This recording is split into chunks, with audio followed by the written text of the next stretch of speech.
Hi, and welcome to another episode of What I Know by Allison. I'm Allison.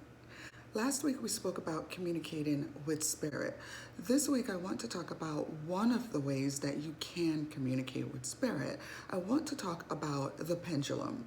Now, if you have never seen a pendulum before or don't know what it is, this is what it looks like. So this is a pendulum. So it's typically on a string and it's a conical shape. It can be made from many different things, from crystals to wood to glass. It can be made many different ways.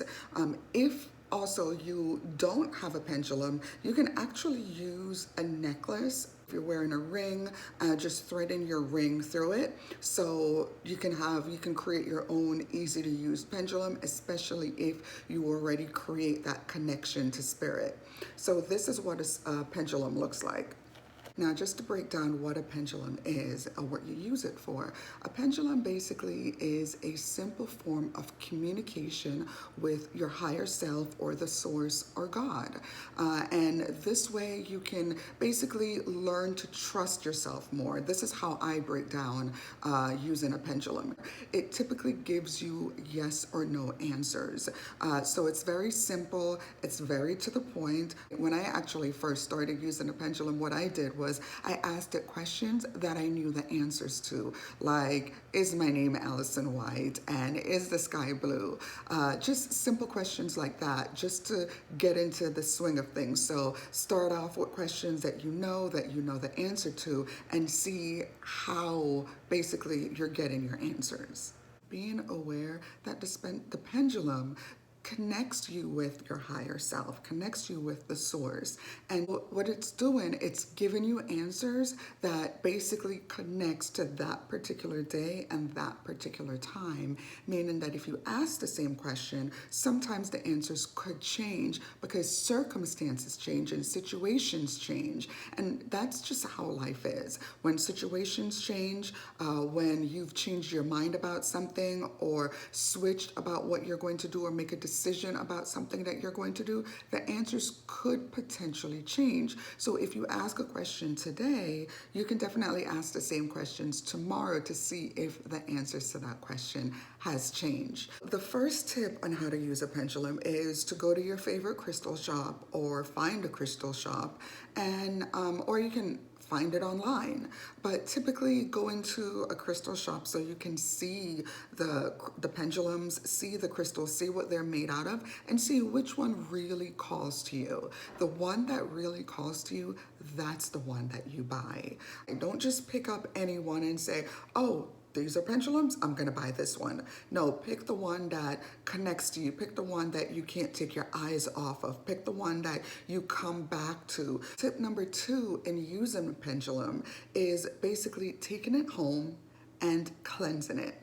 There are definitely different ways to cleanse a pendulum. You can cleanse it by running water. You can cleanse it by holding it in your hand and closing your eyes and setting your intention that you're seeking to cleanse this pendulum. You can cleanse it on a selenite brick. And if you don't know what a selenite brick looks like, this is actually what a selenite brick looks like. So you can basically take your pendulum and put it on your selenite brick and just leave it there for like a few days.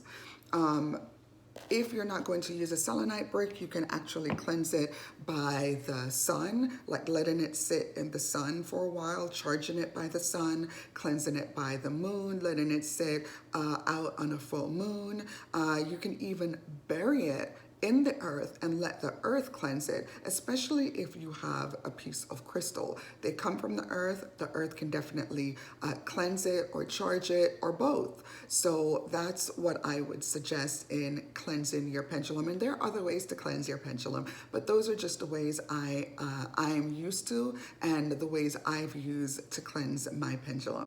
So once you've cleansed your pendulum, tip number 3 is finding your yes and finding your no. As I mentioned before, using your pendulum, it's going to give you yes or no answers. So because it gives you yes or no answers, you want to find your yes and you want to find your no. So when you are going to do that, let me just give you a quick demonstration. So usually when I use it, like I'll place my hand under it like so. Some people don't do that. It's all really what you're comfortable with. But I'll say, show me my yes. So that is actually what my yes looks like. And I'll say, show me my no. And that is what my no looks like. Everyone yeses and everyone no's are going to look a little different. I've seen yes and no in a circle. I've seen it diagonal. It all depends on how your body chooses to communicate with you through the pendulum. Once you find your yes and your no, then you can move on to tip number 4.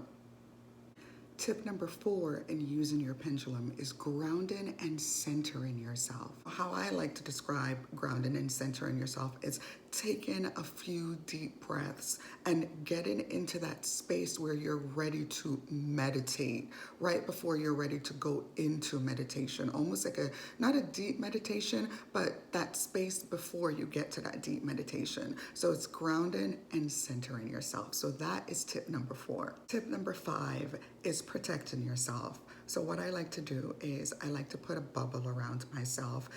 You can use all the colors of the chakra, whichever color connects to you that particular day. It could be pink, it could be green, it could be white, it could be black for protection. So once I've protected myself by putting that bubble around myself, I like to say a simple phrase. And the phrase I like to say is, let nothing enter here but that which is of my greatest and ultimate good.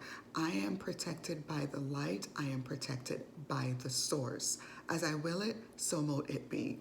And that's what I actually like to say once I've protected myself, after I've grounded myself and I'm in my bubble of protection. That way I don't get any interference of any kind. So that's tip number 5. Tip number 6 is one of the biggest things that I can give to you. That is learning to trust yourself. Trust in yourself, trust the source, trust your highest self, because this is where the answers are coming from. So trust that the answers are going to be of your greatest and ultimate good.